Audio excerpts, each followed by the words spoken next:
জয় রাধে। আজকের পাঠ শ্রীরামচন্দ্র পুরীর নিন্দার ভয়ে শ্রীচৈতন্য মহাপ্রভুর আহারের মাত্রা হ্রাস। শ্রীচৈতন্য চরিতামৃত অন্তলীলাখণ্ড অষ্টম পরিচ্ছেদ। শ্রীল ভক্তিবিনোদ ঠাকুর তার অমৃত প্রবাহ ভাষ্যে অষ্টম পরিচ্ছেদের সংক্ষিপ্ত সার বর্ণনা করেছেন। এই পরিচ্ছেদে রামচন্দ্র পুরীর প্রতি শ্রীচৈতন্য মহাপ্রভুর আচরণের ইতিহাস বর্ণিত হয়েছে। রামচন্দ্র পুরী যদিও ছিলেন মাধবেন্দ্র পুরীর শিষ্য, কিন্তু তিনি শুষ্ক মায়াবাদীদের দ্বারা প্রভাবিত ছিলেন এবং তাই তিনি মাধবেন্দ্র পুরীর সমালোচনা করেছিলেন। তাই মাধবেন্দ্র পুরী তাকে অপরাধী বলে তিরস্কার করে প্রত্যাখ্যান করেন। গুরু কর্তৃক পরিত্যক্ত হওয়ার ফলে রামচন্দ্র পুরী কেবল অপরের দোষ দর্শন করতেন এবং শুষ্ক মায়াবাদ দর্শন অনুসারে তাদের উপদেশ দিতেন। সেই জন্য তিনি বৈষ্ণবদের প্রতি শ্রদ্ধাপরায়ণ ছিলেন না এবং অবশেষে তাঁর এতই অধঃপতন হয় যে তিনি শ্রীচৈতন্য মহাপ্রভুর প্রসাদ গ্রহণের সমালোচনা করেন।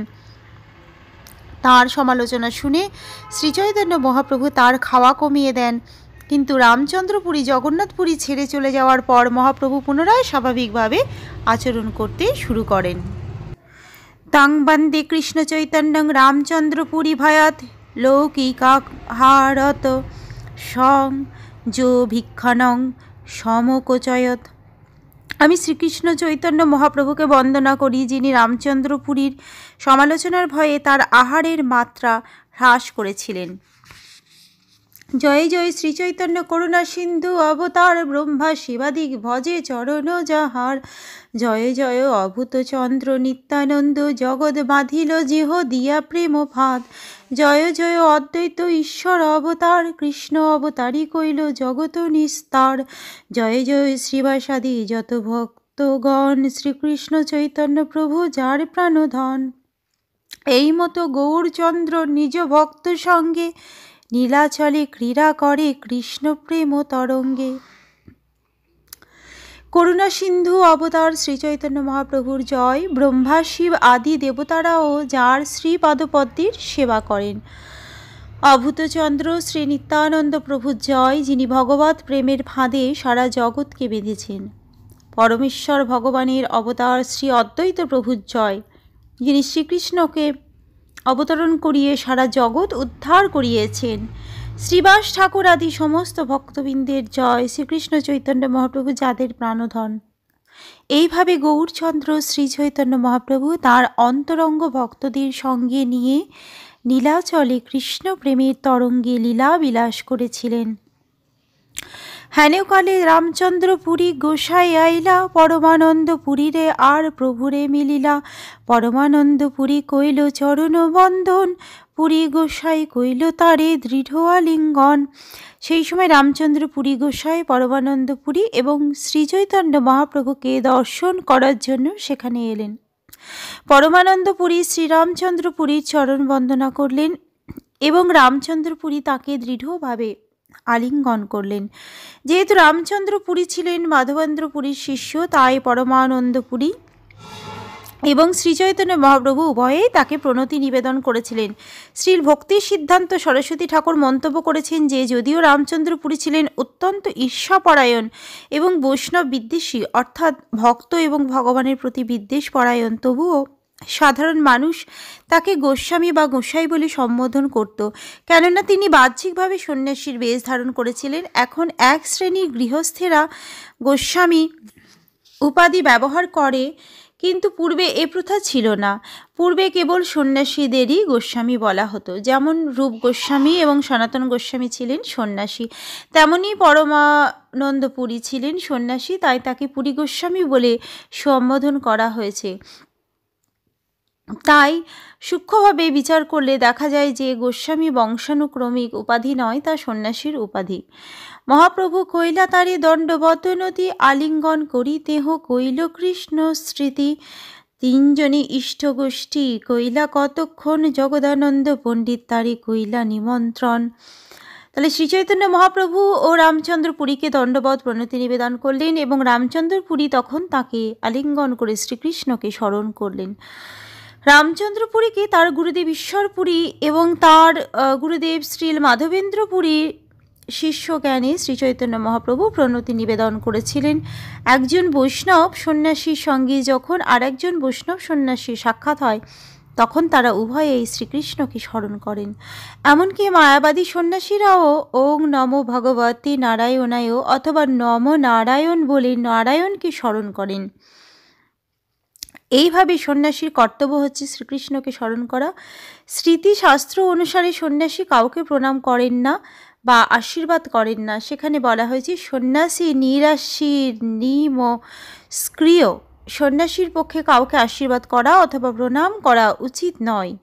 তিনজনে ইষ্টগোষ্ঠী কৈলা কতক্ষণ জগদানন্দ পণ্ডিত তারে কৈলা নিমন্ত্রণ। তারা তিনজনে কিছুকাল কৃষ্ণ কথা আলোচনা করলেন এবং তারপর জগদানন্দ পণ্ডিত এসে তার গৃহে নিমন্ত্রণ করলেন। জগন্নাথের প্রসাদ আনিলা ভিক্ষারও লাগিয়া, যথেষ্ট ভিক্ষা করিলা তেহ নিন্দারও লাগিয়া। ভিক্ষা করি কহে পুরী শুনো জগদানন্দ, অবশেষে প্রসাদ তুমি করহ ভক্ষণ। রামচন্দ্রপুরীর জন্য জগদানন্দ পণ্ডিত প্রচুর পরিমাণে জগন্নাথ দেবের প্রসাদ আনালেন এবং রামচন্দ্রপুরী জগদানন্দ পণ্ডিতকে নিন্দা করার জন্য যথেষ্ট পরিমাণে আহার করলেন। আহার করার পর রামচন্দ্রপুরী জগদানন্দ পণ্ডিতকে বললেন, জগদানন্দ, এই অবশিষ্ট প্রসাদ তুমি গ্রহণ করো। আগ্রহ করিয়া তাঁরে বসি খাওয়াইল, আপনে আগ্রহ করি পরিবেশন কইল। আগ্রহ করে রামচন্দ্রপুরী জগদানন্দ পণ্ডিতকে বসিয়ে খাওয়ালেন এবং তিনি নিজে তাকে প্রসাদ পরিবেশন করলেন। আগ্রহ করিয়া পুনঃ পুনঃ খাওয়াইল, আচমন কইলে নিন্দা করিতে লাগিল। আগ্রহ করে রামচন্দ্রপুরী জগদানন্দ পণ্ডিতকে বারবার খাওয়ালেন এবং আহারের পর জগদানন্দ পণ্ডিত যখন আচমন করলেন তখন রামচন্দ্রপুরী তাকে নিন্দা করতে শুরু করলেন। শুনি চৈতন্যগণ করে বহুত ভক্ষণ, সত্য সেই বাক্য সাক্ষাৎ দেখিল এখন। সন্ন্যাসীরে এত খাওয়াইয়া করে ধর্মনাশ, বৈরাগী হইয়া এত খায় বৈরাগ্যের নাহি ভাস। তিনি বললেন, আমি শুনেছি যে চৈতন্যের অনুগামীরা অত্যধিক আহার করে, এখন আমি স্বচক্ষে দেখলাম যে সে কথা সত্য। তারা সন্ন্যাসীদের এত খাইয়ে ধর্মনাশ করে, কেননা সন্ন্যাসী যখন অতিমাত্রা আহার করে তখন তার মধ্যে বৈরাগ্যের আভাসও থাকে না। এই তো স্বভাব তার। আগ্রহ করিয়া পিছে নিন্দা করে, আগে বহুত খাওয়াইয়া। পূর্বে যবে মাধবেন্দ্র করেন অন্তর্ধান, রামচন্দ্রপুরী তবে আইলা তার স্থান। এইটি ছিল রামচন্দ্রপুরীর স্বভাব। তিনি আগ্রহ করে প্রচুর পরিমাণে খাইয়ে তারপর নিন্দা করতেন। পূর্বে মাধবেন্দ্রপুরীর অন্তিম সময়ে রামচন্দ্রপুরী তার কাছে এসেছিলেন। পুরী গোসাই করে কৃষ্ণ নাম সংকীর্তন, মথুরা না পাইনু বলি করেন ক্রন্দন। রামচন্দ্রপুরী তবে উপদেশে তারে, শিষ্য হইয়া গুরুকে কহে ভয় নাহি করে। তুমি পূর্ণ ব্রহ্মানন্দ করহ স্মরণ, ব্রহ্মবিদ হইয়া কেনে করহ রোদন। মাধবেন্দ্রপুরী কৃষ্ণ নাম সংকীর্তন করেছিলেন এবং কখনো কখনো হে প্রভু আমি মথুরায় আশ্রয় পেলাম না বলে ক্রন্দন করতেন। রামচন্দ্রপুরী তখন মাধবেন্দ্রপুরীকে উপদেশ দিতে শুরু করেছিলেন। শিষ্য হয়ে তিনি গুরুকে উপদেশ দিয়েছিলেন। মূর্খতাবশত এইভাবে অনধিকার চর্চা করতে তার ভয় হয়নি। তিনি বলেছিলেন, আপনি ব্রহ্মানন্দে পূর্ণ, সেই কথা স্মরণ করুন। আপনি ব্রহ্মবিদ হয়ে কেন রোদন করছেন? ভগবদ গীতায় বলা হয়েছে ব্রহ্মভূত প্রসন্নাত্মা, ব্রহ্মভূত হবার ফলে আত্মা প্রসন্ন হয়। নৌশচতি ন কাঙ্ক্ষতি। তখন আর তিনি কোনো কিছুর জন্য অনুশোচনা করেন না অথবা কোনো কিছুর জন্য আকাঙ্ক্ষা করেন না। মাধবেন্দ্রপুরী কেন রোদন করছিলেন তা না জানি রামচন্দ্রপুরী তাকে উপদেশ দিতে শুরু করলেন। তার ফলে তিনি মহা অপরাধ করেছিলেন, কেননা শিষ্যের কখনোই গুরুকে উপদেশ দেওয়ার চেষ্টা করা উচিত নয়। শুনি মাধবেন্দ্র মনে ক্রোধ উপজিল, দূর দূরে পাপিষ্ঠ বলি ভর্ৎসনা করিল। তার সে উপদেশ শুনে মাধবেন্দ্রপুরীর মনে ক্রোধের উদয় হলো এবং দূর হও পাপিষ্ঠ বলে তাকে ভর্ৎসনা করলেন। রামচন্দ্রপুরী বুঝতে পারেননি যে তার গুরুদেব মাধবেন্দ্রপুরী অপ্রাকৃত বিরহ অনুভব করছিলেন। তার সে অনুশোচনা জড়জাগতিক ছিল না, পক্ষান্তরে তার ছিল সর্বোচ্চ কৃষ্ণ প্রেমানন্দের প্রকাশ। তিনি যখন কৃষ্ণ বিরহে কাতর হয়ে ক্রন্দন করছিলেন, আমি কৃষ্ণকে পেলাম না, আমি মথুরা পেলাম না, এটি তার জড়জাগতিক অনুশোচনা ছিল না। মাধবেন্দ্রপুরীর অন্তরের অনুভূতি উপলব্ধি করার যোগ্যতা রামচন্দ্রপুরীর ছিল না, কিন্তু তা সত্ত্বেও তিনি নিজেকে পারমার্থিক মার্গে অত্যন্ত উন্নত বলে মনে করেছিলেন। তাই মাধবেন্দ্রপুরীর অনুতাপকে সাধারণ জাগতিক অনুশোচনা মনে করে তিনি তাকে উপদেশ দিয়েছিলেন ব্রহ্মকে স্মরণ করার, কেননা তিনি নিজে প্রচ্ছন্ন মায়াবাদী। মাধবেন্দ্রপুরী রামচন্দ্র রামচন্দ্রপুরীকে এক মহামূর্খ বলে বুঝতে পেরে তৎক্ষণাৎ তিরস্কার করেছিলেন। গুরুদেবের এই তিরস্কার অবশ্যই শিষ্যের মঙ্গলের জন্য। কৃষ্ণ না পাইনু মথুরা, আপন দুঃখে মর এই দিতে আইলো জ্বালা, মোরে মুখ না দেখাবি তুই যাও যথি তথি, তোরে দেখি মইলে মোর হবে অসদ্গতি। কৃষ্ণ না পাইনু মুই মর আপনারও দুঃখে, মোরে ব্রহ্ম উপদেশে এই ছাড় মূর্খে। এই যে শ্রী মাধবেন্দ্র শ্রীপাদ উপেক্ষা করিল, সেই অপরাধী ইহার বাসনা জন্মিল। কৃষ্ণকে না পাওয়ার দুঃখে এবং মথুরা না পাওয়ার দুঃখে আমি কাতর, আর এই মূর্খ আমাকে জ্বালাতে এসেছে। আমাকে তুই তোর মুখ দেখাবি না, তোর যেখানে ইচ্ছা সেখানে চলে যা। তোর মুখ দেখে যদি আমার মৃত্যু হয় তাহলে আমার অসদ্গতি হবে। শ্রীকৃষ্ণকে না পাওয়ার দুঃখে আমি মরছি, আর এই মূর্খ এসেছে আমাকে ব্রহ্ম সম্বন্ধে উপদেশ দিতে। শ্রীপাদ মাধবেন্দ্র পুরী রামচন্দ্রপুরীকে উপেক্ষা করেছিলেন এবং সে এই অপরাধে তার হৃদয় ধীরে ধীরে জড়বাসনার উদয় হয়েছিল। এখানে বাসনা শব্দে শুষ্ক জ্ঞান বোঝানো হয়েছে। এই শুষ্ক জ্ঞান জড় বিষয়।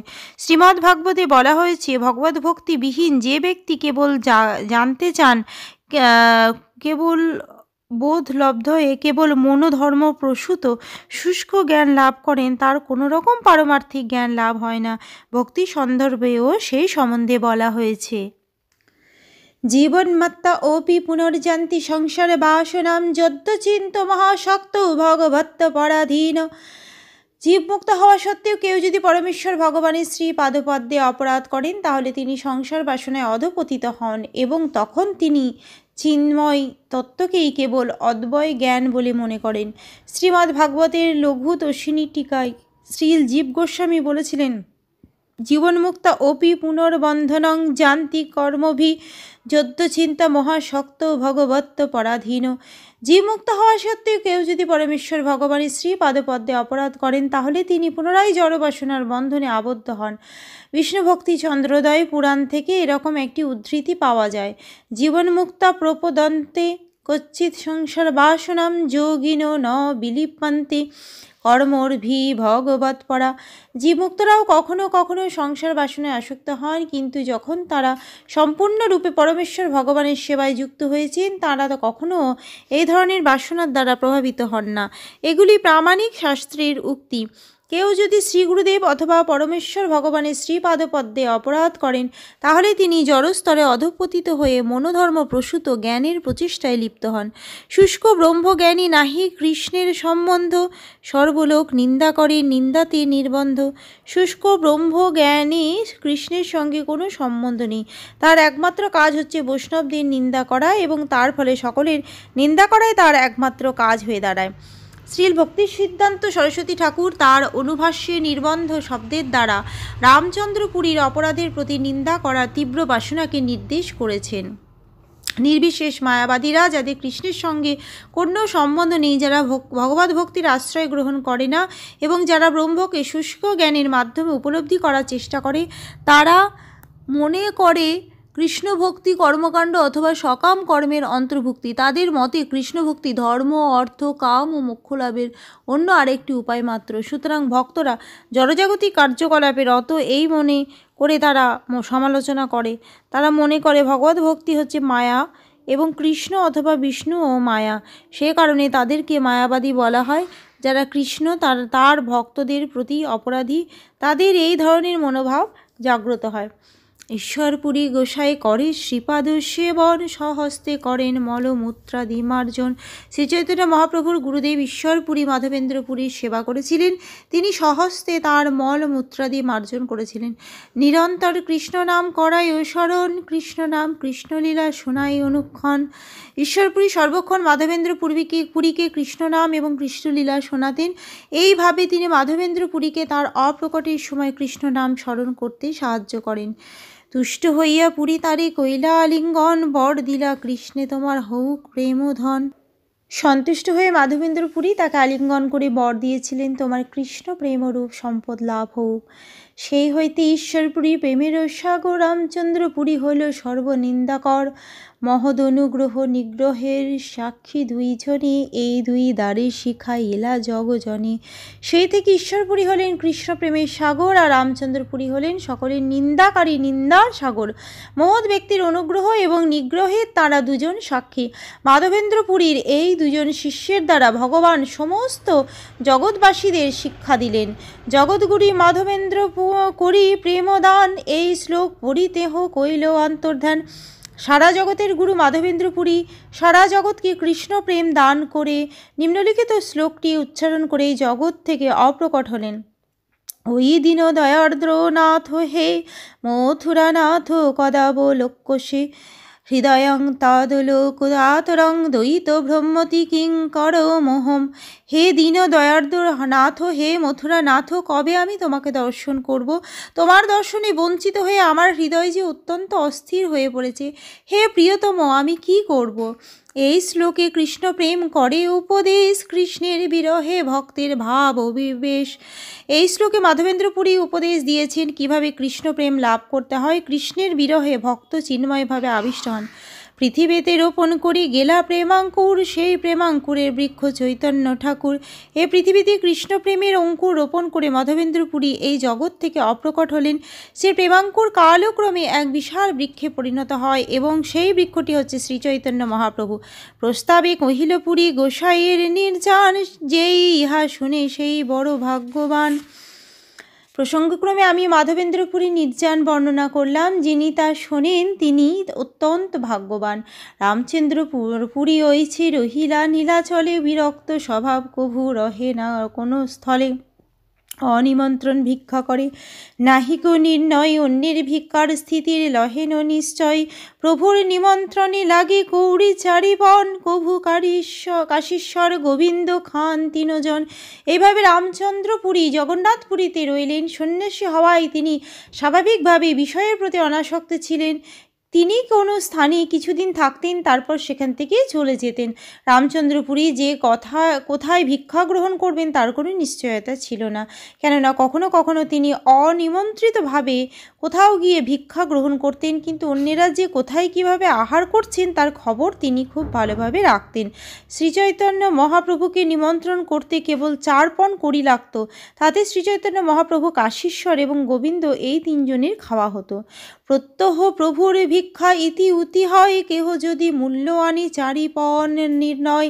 প্রতিদিন মহাপ্রভু বিভিন্ন স্থানে ভিক্ষা গ্রহণ করতেন, আর কেউ যদি মহাপ্রভুর ভিক্ষার জন্য মূল্য দিতে চাইতেন তাহলে সে মূল্য ছিল কেবল 4 পণ। প্রভুর স্থিতি রীতি ভিক্ষা শয়ন প্রয়াণ, রামচন্দ্র পুরী করে সর্বানুসন্ধান। প্রভুর যতে গুণ স্পর্শিতে নারিল, ছিদ্র চাহি ভুলে কাহা ছিদ্র না পাইল। সন্ন্যাসী হইয়া করে মিষ্টান্ন ভক্ষণ, এই ভোগে হয় কইছে ইন্দ্রিয় বারণ। শ্রীচৈতন্য মহাপ্রভু কোথায় থাকেন, কিভাবে আচরণ করেন, কি খান, কিভাবে শয়ন করেন এবং কোথায় যান, সে সমস্ত খবর রামচন্দ্রপুরী সবসময় রাখতেন। রামচন্দ্রপুরী কেবল ছিদ্র অন্বেষণ করতেন, তাই তিনি শ্রীচৈতন্য মহাপ্রভুর অন্তহীন গুণাবলী উপলব্ধি করতে পারতেন না। তার একমাত্র কাজ ছিল দোষ খুঁজে বেড়ানো, কিন্তু মহাপ্রভুর চরিত্রে কোনো দোষ খুঁজে পেলেন না। অবশেষে তিনি একটি দোষ খুঁজে পেলেন। তিনি বললেন, সন্ন্যাসী হয়ে কেউ যদি মিষ্টান্ন ভক্ষণ করে তাহলে তিনি কিভাবে ইন্দ্রিয়ের বেগ নিবারণ করবেন। এই নিন্দা করি কহে সর্বলোকস্থানে, প্রভুরে দেখিতেহ অবশ্য আইসে প্রতিদিনে। প্রভু গুরু বুদ্ধি করেন সম্ভ্রম সম্মান, তেহ ছিদ্র চাহি বলে এই তার কাম। যত নিন্দা করে তাহা প্রভু সব জানে, তথাপি আদর করে বড়ই সম্ভ্রমে। একদিন প্রাতঃকালে আইলা প্রভুর ঘর, পিপীলিকা দেখি কিছু কহেন উত্তর। এইভাবে রামচন্দ্রপুরী সকলের কাছে শ্রীচৈতন্য মহাপ্রভুর নিন্দা করতে লাগলেন, অথচ প্রতিদিন আবার শ্রীচৈতন্য মহাপ্রভুকে দেখতেও আসতেন। গুরুজ্ঞানী শ্রীচৈতন্য মহাপ্রভু রামচন্দ্রপুরীকে সম্ভ্রম করতেন এবং সম্মান করতেন, কিন্তু রামচন্দ্রপুরী সর্বদা মহাপ্রভু দোষ খুঁজে বেড়াতেন। এইটাই ছিল তার কাজ। শ্রীচৈতন্য মহাপ্রভু জানতেন যে রামচন্দ্রপুরী সকলের কাছে তার নিন্দা করে বেড়ান, কিন্তু তবুও রামচন্দ্রপুরী যখন তার কাছে আসতেন তখন তিনি সম্ভ্রম সহকারে তার বহু যত্ন করতেন। একদিন সকালবেলা রামচন্দ্রপুরী শ্রীচৈতন্য মহাপ্রভুর ঘরে এসে কতগুলো পিপীলিকা দেখে মহাপ্রভুর নিন্দা করে কিছু বললেন। রাত্রাবত্র ঐক্ষব মাসি তেন পিপীলিকা সঞ্চরন্তি, অহ বিরক্তানাং সন্ন্যাসী নামীয় মিন্দ্রিয় লালসেতি রুব্রন্নুত্থায়গত। তিনি বললেন, রাত্রিতে এই স্থানে ইক্ষুজাত গুড় ছিল, সেই কারণে পিপীলিকারা চলাফেরা করছে।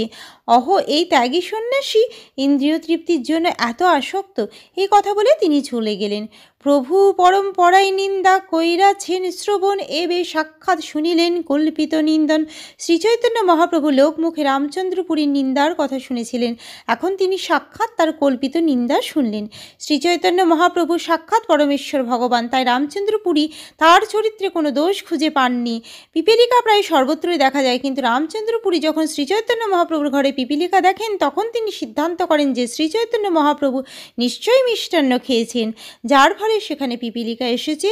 এইভাবে তিনি মহাপ্রভুর চরিত্রে দোষ কল্পনা করে সেখান থেকে চলে যান। আজকের পাঠ এই অবধি। জয় রাধে। ভজ শ্রী কৃষ্ণ চৈতন্য প্রভু নিত্যানন্দ, শ্রী অদ্বৈত গদাধর শ্রীবাসাদি গৌর ভক্ত বৃন্দ। হরে কৃষ্ণ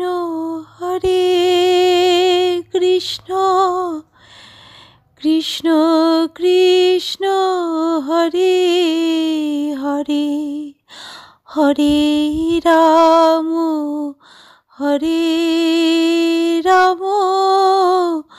রাম রাম হরে হরে। জয় রাধে জয় রাধে, জয় রাধে জয় রাধে। জয় রাধে।